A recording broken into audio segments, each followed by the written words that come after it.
Allah says, my worshipper, I will forgive you by you just asking me for forgiveness, even if your sins were as much as would fill from the earth to the skies. What if difficulty comes your way? Because Allah is going to test you, right? Allah said, I'm going to test you. So Allah says, you need two things, sabr and shukr.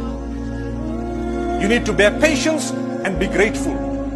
Why do those two always come together? The hadith mentions them together, the Quran mentions them together, because with the combination of those two, you become a complete believer and you are truly content.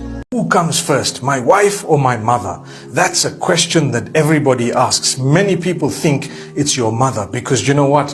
Heaven lies at her service and so much more, and she gave birth to you and she looked after you and everything, and your wife only came later on in your life, and so on and so forth. However, that answer is not accurate. You need to know who comes first. Well, I tell you, both of them come first. You might say, what if there's a dispute? Let me explain.